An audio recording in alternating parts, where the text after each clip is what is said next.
Assalomu alaykum, hurmatli bo'lajak savdogarlar. Sizlar bilan Dayso Forex va ismim Shohruh, DaysoFix mentorlaridan biri hisoblanadi.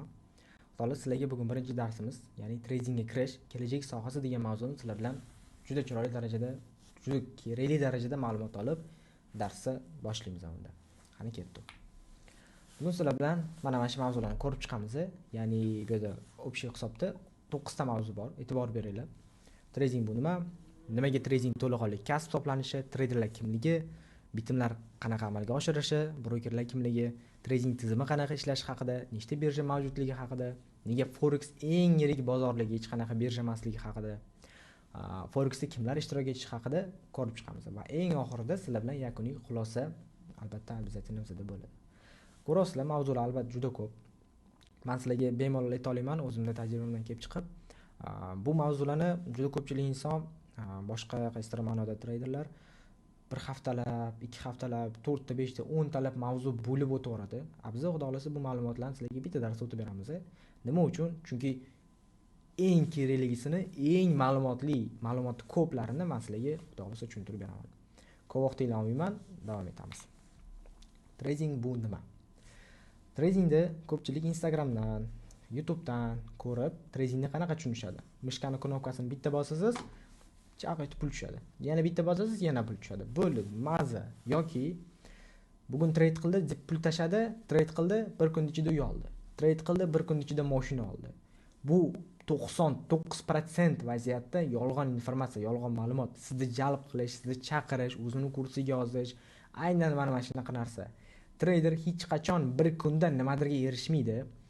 Yana bitta narsa, bir xil savdogarlar bor, aytaylik, oylab yig'ib, pul yig'ib, bu narsani sotib olib, o'sha narsani men bir kunda qildim deb chiqishi ham mumkin. Endi albatta u sekin-sekin, o'zi yoshi oshgan, yoshi kattargandan keyin albatta tarbiyalanadi bu narsa. Aytmoqchi bo'lganim, o'sha Instagramda qanaqadir biz ko'rayotgan haqiqiy trading bu unaqa emas. Ya'ni haqiqiy trade qanaqa bo'ladi? Haqiqiy trading nima? Haqiqiy trading bu kasb, bu soha.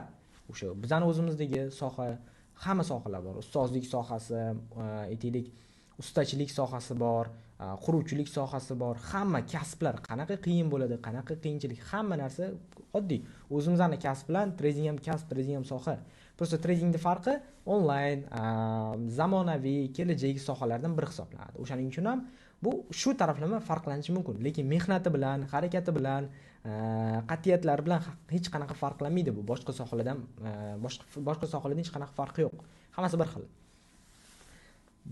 Aynan tradingda sizda analiz kerak, plan kerak, riskni boshqarish kerak, riskni chiroyli boshqarish kerak, qayerda kirish, qayerda chiqishni bilishingiz kerak va eng обязательный narsasi bu psixologiya, ya'ni o'zingizni tarbiyalashingiz kerak, nafsingizni boshqarishingiz kerak.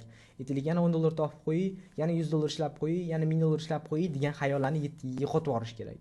Tasavvur qiling, siz aytaylik qanchadir pul ko'tardingiz, yana deganingiz bu nimadan? Nafsdan. Nafsni agar boshqara olmasangiz, tradingda siz hech kim bo'lasiz. Men nimaga bu ma'lumotlarni sizlarga beryapman? Har bitta trader boshidan o'zini miyasini juda chiroyli, ravon va to'g'ri rivojlantirib olish kerak. Formirovat qilib olish kerak. Nima uchun? Chunki ertaga bu narsa sizlarga vaqtinglarni, ertaga bu narsa sizlarni sabringlarni, bu narsa sizlarni asabiylarni, bu narsa sizlarni yaqin oila a'zolarni asabini yoki eng asosiysi bu narsa sizlarni eng asosiysi emas, u ko'pchilikga yoqmaydigan narsa, bu eng asosiysi sizlarni pulinglarni olib qo'yishi mumkin. Menga juda ko'p insonlar kelishadi, 3 yillik, 4 yillik, 5 yillik tajribasi borda, lekin trade qilib hali pul topa olmaydi. Stabilni topa olmaydi. Bir topadi, bir yo'qotadi, bir topadi, bir yo'qotadi. Aka, men tarbiyalab bering deb kelishadi. Ularni ham xuddi shunaqa vaqt yo'qotib qo'ygan asosiy sababi, ularni boshidan trading nima degan savoldan ular miyasi zaharlangan. Ularning miyasi 100 dollardan 400 dollar, 100 dollardan 500 dollar degan xayollar bilan novichokka, demoqchiman, men tajribali savdogar qiladi bu ishni, lekin novichok unaqa ish qila olmaydi-ku. Aynan u inson mana shunaqa miya zaharlangani uchun shunaqa ko'p vaqt o'zini vaqtini olib qo'yadi bu sohada va pulini ketkazib qo'yadi. Men endi o'sha insonni savdolarini ko'rib chiqaman. Savdolardan kelib chiqib xulosa chiqaraman. Savdolarni qarasam, 10 ta savdo qiladi, 10 tadan 8 ta to'g'ri chiqqan bo'ladi yoki 7 ta to'g'ri chiqqan bo'ladi. 3 tasi, 2 tasi zarar bo'ladi. Agar sonlardan biz hisoblasak, odam daromad qilish kerak. Lekin oxiri nima bilan tugaydi? Zarar va slif. Nima uchun? Chunki u xato qilishga, qaysidir ma'noda xato qilishga haqqim yo'q. Meni tajribam zo'r, men xato qilishga haqqim yo'q, men zo'rman deb katta risk qiladi, katta tavakkal qilib yuboradi. Qarabsizki, bitta xatosi uni zarariga olib kirib ketib qoladi va zarari ham juda katta bo'ladi. Nima uchun? Chunki слишком самоуверенный bo'lib ketib qoladi. O'ziga ishonchi juda ortib ketib qoladi. Bozor esa uni joyiga yana o'tkazib qo'yadi. Oddiy misol qilib tushuntiraman, o'zimizning hayotimizda ming yaxshi odam bo'ling, ming hamma ishlarni to'g'ri qiling, ming hammaga yordamlashing, yolg'on gapiring, hech qanaqa, ya'ni hamma yaxshi insondek kачестволарga ega bo'ling, lekin sizda qiyin kunlar, sinovlar, yaxshi kunlar, maqtov yorug'lar albatta sizni kutib turadi. Sohada ham xuddi shunaqa. Ming zo'r treyder bo'lmang, tajribasi 10, 20 yil, 30 yillik bo'lsin, lekin sizni zararlar, stop losslar, minuslar albatta kutib turadi. Tajribali savdogar bilan tajribasi yo'q savdogarning farqi, tajribali savdogar o'sha zararlarini boshqara oladi, vaqtida to'xtata oladi, o'zini kontrol qila oladi, boshqara oladi. Tajribasiz savdogar esa bitta zarardan keyin uni qoplashim kerak deb yana kiradi, keyin ikkitasini qoplashim kerak deb yana kiradi, keyin uchtasini qoplashim kerak deb yana kiradi, oxiri pul yo'q. Nimaga? Chunki emotsiyaga beriladi, unda tajriba yo'q-da. Haqiqiy savdogar bilan aynan yosh savdogarning farqlari shundan iborat. Bu kasbda omad degan tushunchani o'zi yo'q. Ya'ni sohani o'zida nafaqat soha, balki omad degan so'zni o'zini men to'g'risi tushunmayman. Misol, omadli odamlarni kimlarni deb ayta olamiz? Har ikkinchi odam omadli bo'ladimi? Yo'q albatta. Mingtadan bitta, mingtadan 10 ta odam, to'g'rimi? Misol, mingta odam sohaga kirib keldi. Bittasini omadi kelib qolib pul topdi. Yoki 10 tasini omadi kelib qolib pul topdi. Qolgan 999 tasi, 990 tasi nima qiladi? Sohadan chiqib ketadimi? Omadsizman deb qiladi-yu bu narsa. U qolgan 999 tasi nima qiladi? Mehnat qiladi, intizomli bo'ladi, qat'iyatli bo'ladi, o'zini ustida ishlaydi, ko'proq bilim oladi, ko'proq sabr qiladi, ko'proq tarbiyalaydi o'zini, kontrol qilishni boshlaydi, boshqarishni boshlaydi, muammolariga yechim topadi va natijasini albatta ko'radi. Ya'ni sababini qiladi, natijasi albatta keladi. Omad esa bu kuchsizlar uchun chiqarilgan narsa deb o'ylayman. Ya'ni omadim kelmadi, omadim keldi degan gap bu kuchsizlar uchun chiqarilgan narsa. Biz sizlar bilan albatta kuchli insonlarmiz. Keyingi slaydga davom ettiramiz. Nega trading kasb hisoblanadi? Ya'ni nima uchun bu soha deyiladi? Nima uchun soha hisoblanadi? Har bir kasbda mehnat qilish kerak. Har bir kasbda har kuni rivojlanish kerak. Har bir kasbda har kuni ilm olish kerak. Har bir kasbda boshidan o'zingizda chiroyli fundament yaratish kerak. Har bitta kasbda siz nima qilishingiz kerak? O'zingiz ishlab, rivojlanib, tajribalilardan bilim olib albatta o'zingizni boshqarishi, o'zingizda o'sha narsani o'rgatishni, praktika qilishni, jarayonda, amalda sinab ko'rishni, o'zingizda albatta mana shu narsalarni formirovat qilishingiz kerak. Trading aynan mana shu sanab chiqqan narsalarimda tradingda hamma narsa bor. Ya'ni trading ham xuddi shu narsa. Bu yerda ham hamma sanab chiqqan narsalarim ichida bor. Ya'ni trader degani bu omadi kelib qolsa knopkani bosib pul topdi emas. Mana shu sanagan narsalarimga amal qilsa albatta, sababini qilsa natijasi albatta bo'ladi. 90% odam sohaga nima deb kiradi? Bitta knopkani bosaman, yoki bir kunda u olaman, yoki bir kunda bu natijani qilaman deb odamlarning oylik pulini yo'qotib yuboradi. Bunda o'ylab qarasangiz. Bu esa trading emas. Bu qimor bilan почти bir xil narsa bo'lib qoladi. Agar novichok inson mana shunaqa ish qilsa. O'shaning uchun ehtiyotkorlik bilan sohaga yondashish maslagiga maslahat beraman. Pul hech qachon omad bilan topilmaydi. Trading sohasida pul omad bilan topilmaydi. Pul bilim bilan, pul tajriba bilan, pul intizom bilan topiladi. O'sha narsa sizlardan chiqarmaydi. Trader degani bu savdogar, ya'ni savdo qiluvchi shaxs. Ingliz tilidan agar tarjima qilsanglar. Savdogar bu pulini boshqaradigan shaxs hisoblanadi. Ya'ni men sizga pul beraman, o'sha narsani boshqarib olasizmi va bir hafta yoki bir oy davomida o'sha pulga zarar qilmasdan определенный прибыльga olib chiqib olasizmi, farqi yo'q, qanaqa foyda bo'ladi. Demak, sizda tajribangiz yetarli darajada. Men sizga pul beraman, uni ham farqi yo'q qanaqa kolичествоsi.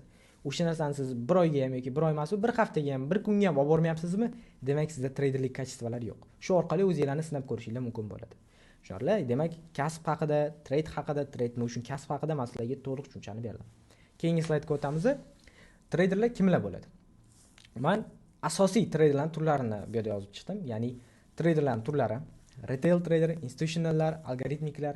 Bu o'sha ichki mavzular emas, bu ichki turlar emas, bu общий turi. Ya'ni bozordagi o'yinchilar, bozordagi ishtirokchilarning turlarini men sizlarga bu yerda sanab o'tdim. Har bitta bozorda o'ziga yarasha ishtirokchilar bor. Eng kattasi bular institutsionallar deyiladi. Bular bozorni kontrol qiladigan, bozorni boshqaruvchilar. Bozorda bular boshqaradi va bozorda o'zini boshqarmaydi. Ular o'ziga tegishli bo'lgan, aytaylik, tovarni, o'ziga tegishli bo'lgan pulni boshqarishi mumkin. Butun bozorga ta'sir qila olmaydi. O'shaning uchun ham bozorda hech qanaqa xo'jayini bo'lmaydi. Endi institutsionallar degani bu bank, fond va yirik kompaniyalar kiradi. Bank bu qanaqa bank? O'zimizning Capital Bank yoki qanaqadir NBU yoki qanaqadir boshqa Xalq bank shunaqa banklar kiradimi? Yo'q. U banklar klientlar bilan ishlaydi. Ya'ni biza, siz, mandaqa o'xshagan insonlar bemalol yo'lga kira oladi. Bozorda esa banklar, bular markaziy banklar ishtirok etadi. Ya'ni markaziy banklarga biz sizdaqa odamlar kira olmaydi. Ular qattiq tekshiriladigan, qattiq безопасный bo'lgan bank hisoblanadi. Va u bank klientlar bilan ishlamaydi. U bank boshqa banklarni kontrol qiladi, u bank davlatni ta'minlab beradi, u bank davlatni ichki tizimini olib boradi. To'g'ri tashqari ko'rsatmaydi, ya'ni Instagramdagi roliklar bilan, YouTube'dagi videolar bilan ko'rsatmaydi, lekin ichki tizimini aynan o'sha banklar olib boradi. O'shaning uchun ham har bitta davlatda markaziy banki eng yirik banklardan biri hisoblanadi. Eng katta banklar, ya'ni hamma bankni boshqaruvchi bank hisoblanadi. Va imенно o'sha markaziy banklar o'ziga tegishli bo'lgan pul birligini bozorda boshqaradi. Misol O'zbekiston o'zini so'mini boshqaradi bozorda. Rossiya o'zini pul birligi rublni boshqaradi bozorda. Amerika o'zini dollarni pul birligini boshqaradi. Aytaylik, Velika Britaniya funtni boshqaradi, GBPni boshqaradi bozorda va hokazolar. Ya'ni har bitta markaziy bank o'ziga tegishli bo'lgan parani boshqaradi. U narxni ko'tarib yormaydi, narxni tushirib yormaydi. U o'zini pulini stabillashtiradi. Hozir keyinchalik masalaga yanada chuqurroq narsani tushuntirib beraman. Keyingi etap bu retail savdogarlar, retail traderlar, ya'ni retail degani bu o'zimizdan tilda aytganda, o'sha jaziracha tilda gapirganda, siz, men va любой inson broker orqali, ya'ni bozorga to'g'ridan to'g'ri kira olmaysizmi? Demak, siz, men hamma retail hisoblanadi. Qiziq emas nimani ishlatishingizdan qat'iy nazar, siz retailsiz. Ya'ni siz qanaqadir har xil strategiyalarni ishlatyapsizmi? Siz через broker kiryapsizmi? Siz retailsiz. Bu informatsiyani bemalol internetdan tekshirib olsangiz bo'ladi. Xohlagan joylarda bu haqida informatsiya, ma'lumotlar bor albatta. Xo'p, keyingi masala, ya'ni retail savdogarlar bu biz kabi oddiy odamlarning masalaga tushuntirdim. Ular bozorda hech nimani boshqarmaydi. Ular bozorga просто объем, ya'ni bozor ularning pulini yechishi mumkin. Bozor ularni zararga kirgizishi mumkin. Bozor ularga foyda berishi mumkin. Ularning farqi nimada? Retail traderlarning farqi aqlli retailchilar bor. Aqli yo'q, ya'ni ahmoq retailchilar bor.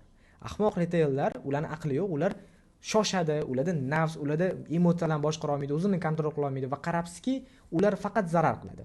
Aqlli retailchilar esa o'sha ahmoqlarni zarar qilishini kutib turib, hammaga qarshi yoki hammani chiqarib yuborgandan keyin savdo qilishga harakat qiladi va o'ziga yarasha ulushini olib chiqib ketadi aynan bozordan. Keyingisi bu algoritmik savdogarlar, traderlar hisoblanadi. Ular asosan har xil robotlar bilan, har xil strategiyalar bilan, har xil indikator, mashinaqa tushunchalar bor. Aynan o'shalardan foydalanadigan traderlar hisoblanadi. Hammaning maqsadi bir xil. Ya'ni любой tovarni, xohlagan paranglarni, xohlagan pul birligilarni arzon olib, qimmatga sotish.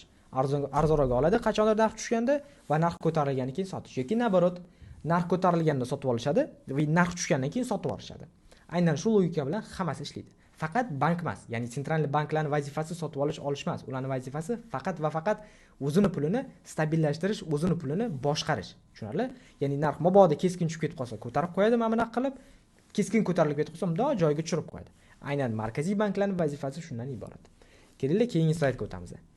Bitim qanday ochiladi? Bozorda savdogar, ya'ni biz bozorga bitim ochib daromad qilamiz. Bitim degani o'zi nima? Bitim misol, men sizga mana shu telefonni sotmoqchiman. Keling, nima, men mana shu telefonni sotaman sizga 1,5 mingga. Siz kelyapsiz, bo'ldi, mana deb pulingizni sanab olasiz. Men sizga telefon beraman. O'rtada savdo bo'lyaptimi, o'rtada olib sotish bo'lyapti. Ya'ni siz telefon olasiz, men pulingizni olaman. Pulam bu как бы telefondagi narsa bo'lyapti. Грубо говоря, men nimadirga erishyapman. Ya'ni nimadirdan kechib nimadirga erishyapman. O'rtada qo'l tashalyapti, mana shu narsa bo'ldi degan gapni o'zi yoki qo'l tashash o'zi bitim deyiladi. Misol uchun qanaqadir kinolar ko'rgansizlar, kompaniyalarning aksiyalari bilan bundoq mana shunga narxga sotib olaman, qo'l tasha, mana tashlanib, все, bizning tilda, bozorchi tilda bu narsa baraka. Ya'ni baraka bo'ldimi? Baraka, yani qo'lni ushlab mana bunaqa siltab tashlaydi-yu, shunaqa narsa tipa. Bu bitim amalga oshirilishi asosiy bitta bir vidini, bitta bir turini bittasida. Bitimlar bozorda bizda market ikkita turga bo'linadi. Men asosiylarini bu yerda sanaganman. Albatta ozgina turlari bor. Но men o'sha sizlarga ishlatmaydigan, kerak emas narsani bu yerga qo'shmaganman hech qachon. Birinchi bu market order, market bitim. Order bu bitim, ikkalasi bitta narsa, просто order bu inglizcha, bitim bu o'zbekcha. Market order bu hozir, ya'ni данное время qilinayotgan ish. Misol uchun, menga hozir telefon kerak, menga hozir mishka kerak, menga hozir mana shu narsa kerak desiz, bu degani market, ya'ni hozirgi vaziyatda aktualniy bitim degani bu narsa. Market bitimlarga buy va sell kiradi. Ya'ni sotib olish yoki sotish kiradi. Faqat mana shu ikkita narsa. Boshqa ana uchburchak yoki mana shunaqa narsalar yo'q. Uchinchisi yo'q. Ikkita narsa. Oladi, sotadi. Bo'ldi. Boshqa hech nima yo'q. Buy va sell. SNG davlatlari bu narsani long is short deyshadi. Long bu tipa tepaga, short bu tipa pastga. O'zimizda esa bu narsani buy va sell deb nomlaymiz. Ya'ni narx ko'tarilishiga, narx tushishiga, savdo qilishga bitimlarimizni ochamiz. Xo'p, keyingi order turi, bitim turi bu pending order yoki limitni order deyiladi. Bu narsa nima uchun yaratilgan? Bu narsani o'zini tagini tekshirsanglar, mana buy limit, sell limit mana bu yozib qo'yganman. Buy limit ham, sell limit ham baribir buy va sell knopkani bajaradi. Ya'ni buy va sellni vazifasini bajaradi. Prosta bu narsa broker sizlarga yaratib bergan qulaylik. Buy limit, sell limit bozor yaratmaydi sizlarga. Bozor faqat sizlarga buy va sell yaratadi. Buy limit, sell limit, buy sell stop, sell buy stop mana shunaqa tushunchalarni u narsani broker yaratadi, чтобы sizlarga kerakli darajada qulaylik, yordam berish uchun, o'sha savdolarda qiynalib qolmasligingiz uchun. Buy limit, sell limit nima degani? Misol, siz endi savdo qilasiz va siz misol uchun uxlab qolishingiz mumkin, yo'lda bo'lishingiz mumkin, maktabda, o'qishda, ishda, dam olayotgan bo'lishingiz mumkin yoki mehmonda bo'lishingiz mumkin va har doim ham telefonga qarab o'tirmaymiz-ku. O'sha paytda tasavvur qiling, bir hafta davomida bitta ideyani yaratib qo'ydingiz, mashina sotib olaman, mashina narxga tushsa deyapsiz. O'sha narxga tushdi, siz nimadir bo'ldi, nimadir sabab bo'ldi, o'sha telefonga qara olmay qoldingiz, ya'ni sotib ola olmay qoldingiz. Bozor o'sha siz aytayotgan joyga qarab ketdi, lekin siz savdo qila olmay qoldingiz, siz daromad qila olmay qoldingiz. Deb achinib qolasiz. O'sha narsa bo'lmasligi uchun broker sizga shunaqa sharoit yaratib qo'ygan, buy limit, sell limit qo'yib qo'yasiz, o'sha chiziq qo'yadi, buy limit chizig'ini qo'yasiz. Narx ustiga kelib chiziqqa bir ursa, siz даже knopkani bosmasangiz ham, telefoningiz o'chiq bo'lsa ham, internetingiz ishlamasa ham, o'sha narsa o'sha avtomatik ochiladi bitim. Nimaga? Chunki uni broker amalga oshiradi, tushunarli? Misol uchun men o'sha savdo qilayotgan paytimda internetimiz ishlamay qolishi mumkin yoki boshqa muammolar, telefon o'chib qolishi mumkin. Men o'sha narsani oldini olish uchun broker sizga har taraflama sharoit yaratib beradi. Hozirgi vaziyatda, hozirgi zamonni, hozir rivojlangan zamonda hech qanaqa bahona qila olmaymiz. Ya'ni bu degan bahonalar yo'q. Oldin bunaqa sharoitlar yo'q edi, lekin hozir bu narsa juda keng tarqalyapti va har safar yangi bo'lgan sizlarga qulayliklar yaratib berilyapti. Biza tovar sota olmaymiz. Ya'ni buy sell degani bu sotib olish, sotish-ku. No biza aniq bir misol uchun mana bu mishkani o'zini sotib olmaymiz-da. Biza pul birligini sotib olamiz. Va pul birligi bizning qo'limizga tegmaydi va o'shaning uchun ham ko'pchilikda savol bor. Biza yo'q narsani olamiz ham? Yo'q, biza bor narsani olamiz. Prosta bizaga o'sha narsani onlayn olib sotish ancha qulayroq. Nimaga? Chunki men sizlarga hozir qisqacha qilib tushuntiraman. U narsa paka sizga kelgungacha qaysidir davlatdan narx ko'tarilib ketgandan keyin sotguningizgacha yana qaytib o'rtada vaqt yo'qotib qo'yasiz, o'rtaga xarajat yo'qotib qo'yasiz, o'rtada dastavkani puli to'g'risini aytaman, sizlarga вообще bu narsa noqulaylik yaratib beradi. Oldingi trading shunaqa bo'lgan. Ya'ni onlayn trading aytaman. Hozir hamma narsa onlayn bo'lgani uchun hozir даже rivojlangan bu narsani qo'lingizga ushlash shart emas, lekin savdo qilayotganda nimani olayotganimizni ham bilamiz. Biz pul bilan savdo qilamiz-ku. Misol mana kartadagi pul ham aytaylik, u ham yo'qmi deb o'ylab qarasangiz. Bankomatga borib kelasiz, lekin sizga tushgan, misol uchun kim o'rtog'ingiz sizga pul tashadi. O'sha pul yo'q pulda, to'g'risimi deb o'ylab qarasangiz, qo'lingizga usholmaysiz u pulni. Borib bankomatdan kechasiz, qo'lingizga ushlaysiz. Bunda ham xuddi shunaqa. Siz bu pul bilan savdo qiling, misol uchun dollar bilan savdo qiling, borib dollar yeching, все нормально все. GBP bilan savdo qiling, GBP ni dollarga almashtirib, dollar yechib olasiz. Ya'ni GBP bizda yechib berishmaydi-ku bu anoda bankomatlarda asosan. Yoki USD bilan JPY bilan savdo qiling, Yaponiyanasi bilan, Yaponiyasini dollarga qarama-qarshiligini siz sotib olasiz. Savdoingiz dollarda bo'ladi. Nima uchun? Chunki sizning depozitingiz dollarda bo'ladi va dollar hammaga to'g'ri kelgan, hammaga ma'qul kelgan pul birligi bo'lgani uchun bankomatdan ham daromadimiz ham, zararimiz ham bizda dollarda bo'ladi. Qanaqa paradan ishlashimizdan qat'iy nazar. O'shaning uchun bu taraflama iloj boricha uverin bo'laveringlar, hech qanaqa yo'q narsani olmaymiz. Prosta bor narsa onlayn bo'lgani bizga qulayroq. Biz o'sha narsani lot hajmida sotib olamiz, ya'ni ko'proq, kamroq hajmda. Misol, men telefonni bitta olib sotsam, o'rtasida $50 daromad qilaman. 10 ta olib sotsam $500 daromad qilaman. 100 ta olib sotsam $5000 daromad qilaman. Bu yerda ham xuddi shunaqa logika. Ya'ni biz agar paramizdan lotini kattaroq ochsak, ko'proq daromad, albatta ko'proq zarar. Ya'ni hech qachon tangan bitta tarafiga qaramanglar. Zarari ham xuddi shunaqa bo'ladi. Foydasi ham xuddi shunaqa bo'ladi albatta. Kamroq lotda savdo qilsak, kamroq foyda, kamroq zarar bo'ladi. O'shaning uchun menga kelishadi. Bu qarindoshim mana shuncha yo'qotib yubordi, mana shuncha slip qildi. O'zingizlarda ham bo'lishi mumkin. Bitta og'aynilar kelib oqizib yuborgan bo'ladi, slip qilib yuborgan bo'ladi pulini, tradingga tiqib $1000 yo'qotgan bo'ladi, tradingga tiqib $10000 yo'qotgan bo'ladi, tradingga uyini tiqib yuborganlar bo'ladi. Ular o'zini nafsidan, o'zini qimorbozligidan, o'zini uddamanligidan, kasalligidan, bu kasallik, realni aytolmasligi, bu kasalligidan zarar qilgan bo'ladi. Va boshqa sohaga kirmoqchi bo'lgan yengilar yoki bu qarindoshlariga noto'g'ri informatsiya tarqatib qo'yadi. Mani nafsimdan, men ochko'zlik qildim, men $100, $1000 foydada yopmadim-da, men 10 mingni kutdim demaydi hech qachon. U nima deydi?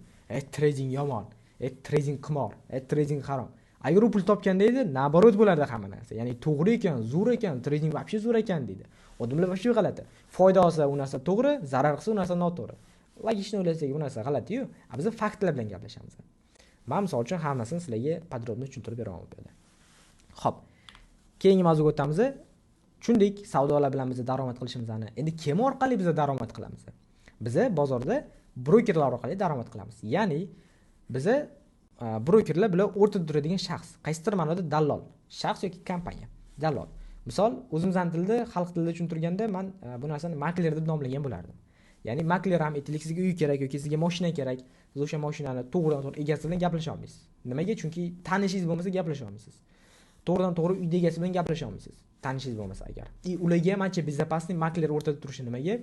G'alati сделка o'qimasligi uchun, hujjat taraflama muammo bo'lmasligi uchun, o'zini ishini ustasi qilgani yaxshi deydi, ozgincha pul to'laydi unga. Va bizning sohada o'sha narsa brokerlar deyiladi. Ya'ni dallollar bular brokerlar hisoblanadi. Brokerlarning vazifasi ikkita tarafda. Birinchi taraf bu siz, ikkinchi taraf bu bozor. Ikkita tarafni birlashtirib, ikkalasiga ham kerakli darajada sharoit yaratib berib, daromad qilish. Ular menimcha narsa daromad qiladi va ular ko'p klient bo'lgani uchun mana shuncha narsa ham sekin-sekin yig'ilib bir okean bo'lib ketib qoladi. Shu sababdan brokerlarning daromadi yaxshigina bo'ladi albatta. Brokerlarning farqlari juda ko'p. Ya'ni oralarda bor bir xillar, misol uchun bir xil brokerlar aytaylik pul tashlagansiz, определенный summaga ko'targansiz, aytaylik $1000 topdingiz.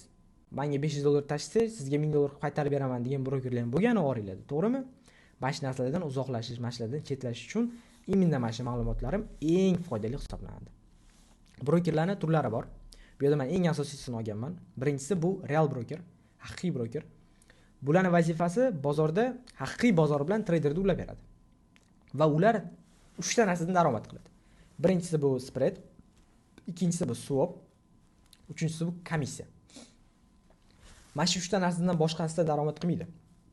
Bo'lishi mumkin qanaqadir aksiyalardan, qanaqadir musobaqalardan daromad qilish mumkin, lekin ularning asosiy daromad manbai baribir mana shu spread, swap va komissiyadan bo'ladi. Keyingisi bu kuxnya broker deyiladi. Ya'ni haqiqiy bozor bilan ishlamaydigan mashinnik broker degan bo'ladi bizning tilda. Mashinnik brokerlarning vazifasi sizni maksimal darajada xursand qilib, sразу yo'qotib yuborish pulingizni. Nima uchun? Chunki yoki sразу yo'qotib yuboradi pulingizni, yoki ozgina xursand qilib yo'qotib yuboradi, agar yecha olmasangiz agar. Nima uchun? Chunki ularni qaysidir ma'noda topayotgan daromadi sizning pulingizdan bo'ladi. Shu sababdan ularning nomi kuxnya broker deyiladi. Lekin haqiqiy broker bilan kuxnya brokerni ko'z bilan qaraganingizda, bozorda o'sha ko'rinish bilan sotib olish, mana shunaqa vaziyatlarda birga bir bo'ladi. Hech qanaqa farq olmaysiz. Ular ham ahmoq emas u. Farq yaratmaydi ular ham. Birga bir bo'ladi. Lekin ichki sistemasini prям yorib yuboradi. Ichki sistemasida siz baribir zarar qilasiz. Haqiqiy brokerda savdo qilsangiz, sizning sopernikingiz faqat bozor bo'ladi. Siz bozorda harakatiga qarab aqlliroq bo'lsangiz, daromad qilasiz. Kuxnya brokerda esa sizning ikkita sopernikingiz bo'ladi. Birinchisi bu bozor, ikkinchisi bu broker. O'sha brokerda o'zi. Balkim siz yo'qotayotgan summa, siz o'sha brokerga tiqib, oqizgan, slip qilgan pullaringizni, balkim o'sha broker ishchilarga to'layotgandir, balkim o'sha broker qanaqadir xarajatlarni yopayotgandir. Lekin eng asosiysi u brokerda, kuxnya brokerda siz daromad qilsangiz, broker zarar qiladi. Siz zarar qilsangiz, broker foyda qiladi. Va 90% vaziyatda har doim broker yutadi. Qaysidir ma'noda sizlarga nimadir eslatmayaptimi? Da o'sha XBet yoki boshqa qanaqadir platformalar, ya'ni o'sha totalizator deyiladi, mana shunaqa narsalar. Logika bir xil, faqat trading niqobida. Biz tajribali savdogar sizlarga aytishga majburmiz. Nima uchun? Chunki bu bizning qarz hisoblanadi, bu bizning vazifamiz, majburiyatimiz hisoblanadi bu narsani aytish. Sizlar amal qilishga ham albatta majbursizlar. Bo'lmasa pulinglarni bekordan bekor yo'qotasizlar. Endi brokerni qanaqa qilib yaxshiligini bilsak bo'ladi. Xudo xolasa biz sizlarga brokerlar haqida ham keyinchalik keyingi darslarda video qilamiz. Yaxshi broker tanlash haqida. Endi biz ancha vaqtdan beri savdo qilamiz bu sohada, 5-6 yildan beri va shuncha vaqt davomida biz ancha broker alishtirib, eng yaxshisini albatta topganmiz, ko'rganmiz va eng yaxshisini biz savdo qilamiz. Xudo xolasa keyingi darslarda bu haqida sizlarga chuqurroq darajada tushuntirib beramiz. No, qanaqa qilib o'sha darsgacha ham sodda tilda tushuntirganda brokerlarni farqlasak bo'ladi. Kelinglar, po faktim gaplashamiz. Yaxshi tovar, yaxshi broker hech qachon reklamaga muhtoj emas. Ya'ni u reklamaga muhtoj emas. Qanaqadir blogerlarga, qanaqadir aktyorlarga, tradingga umuman aloqasi yo'q insonlarni reklama qilishga majbur emas u. Yaxshi broker aksiyalar qilishga, bonus berishga, mana bor $100 tashsiz $200 bo'lib tushadi. $200 tashsiz $100 dabavka qo'shamiz, $1000 tashsiz $500 ustiga qo'shib beramiz degan tushunchalar. Ya'ni yaxshi broker, haqiqatan ham zo'r broker hech qachon bonuslar bilan, qanaqadir boshqa tushunchalar bilan sizni bezovta qilmaydi. Va yaxshi reputatsiyasi zo'r bo'lgan brokerga siz aloqaga chiqasiz. Sizga hech kim aloqaga chiqmaydi, esingizcha. Siz ularni 24/7 bo'lgan podдержкасiga aloqaga chiqib, keyinchalik ulardan iltimos qilishingiz mumkin. Menga iltimos yozib yuboringlar, telefon qilib yuboringlar deb. Kuxnya brokerlar esa sizga hol-ahvol so'raydi, yaxshimisiz, yomonmisiz, savdolaringiz yaxshi ketyaptimi? Menimcha depozit qilib ko'rmaysizmi? Qarang, hozir zo'r vaziyatga yotibdilar. Hozir narx otib yuborish mumkin. Pul tashlab ko'ring, qiziqtiradi mana shunaqa qilib. Bu narsa juda yomon narsa. Oldindan o'zingizlarni qaysi brokerda savdo qilayotganinglarni mana shu gaplar, maslahatlarim bilan albatta aniqlab olinglar. Bu narsa sizlarga eng kerakli ma'lumotlardan biri hisoblanadi. Ketdik, keyingi slaydga o'tamiz. Trading tizimi qanaqa ishlaydi? Xo'p, trading tizimini men sizlarga tushuntirib beraman.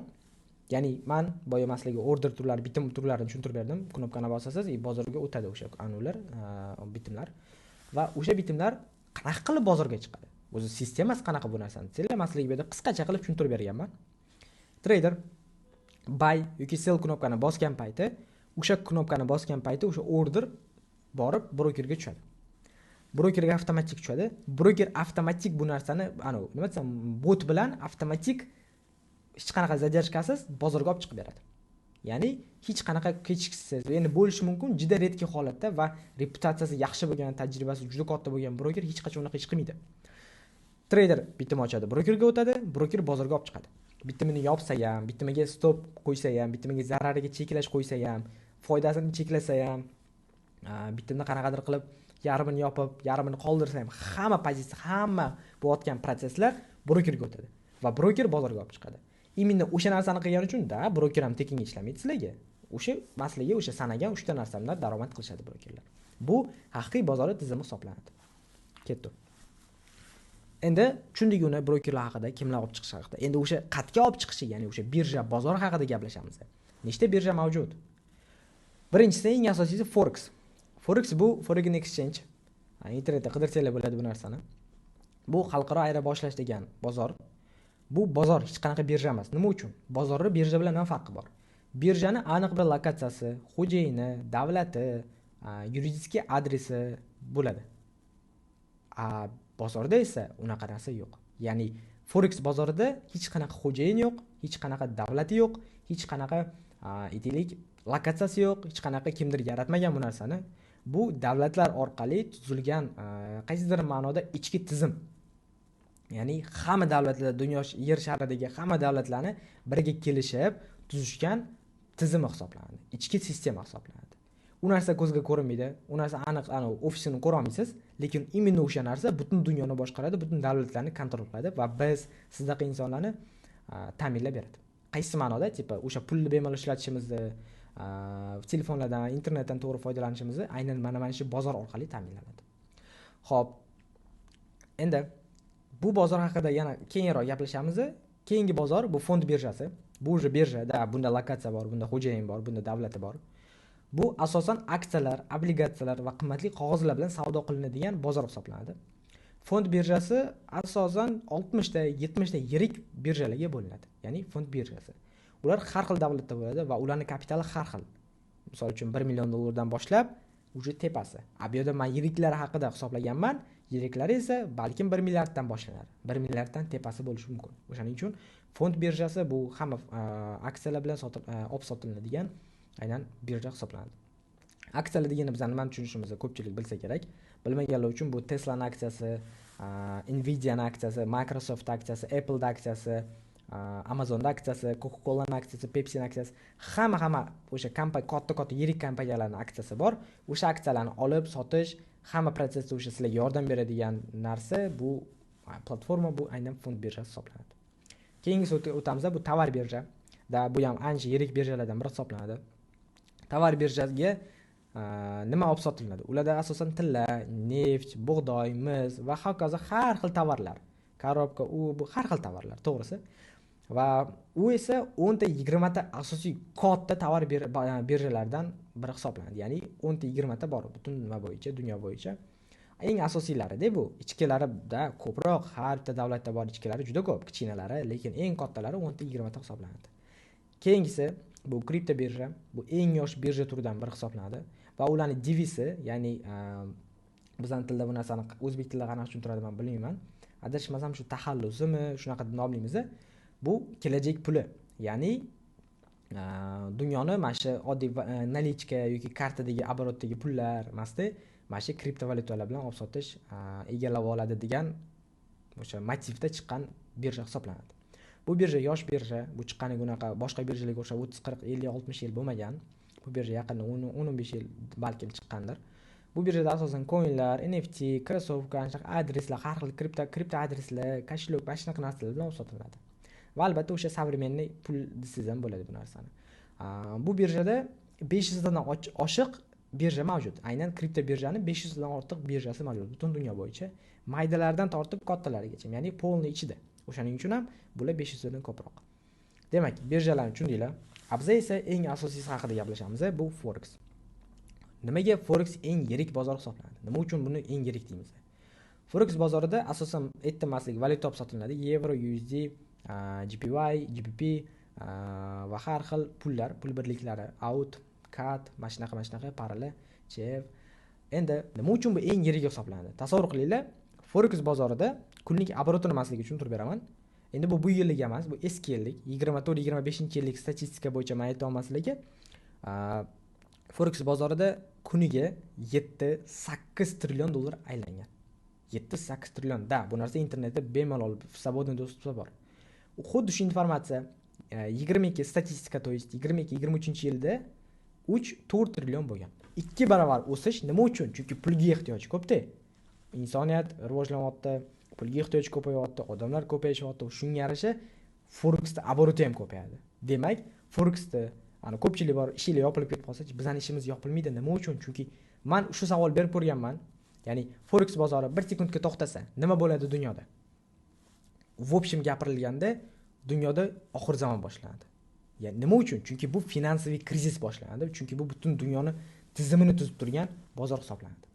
Va forex agar 1 sekundga niday bo'q pauza bo'lsa, butun dunyoni, misol uchun banklar bir-biriga pul tashamay qoladi. Butun dunyodagi o'sha oborot, o'sha aylanayotgan sonlar to'xtab qoladi. 1 sekundga to'xtashi ham juda katta summalarni minusiga, zarariga olib kelishi mumkin va juda katta kompaniyalar buzilib ketishiga sabab bo'lishi mumkin.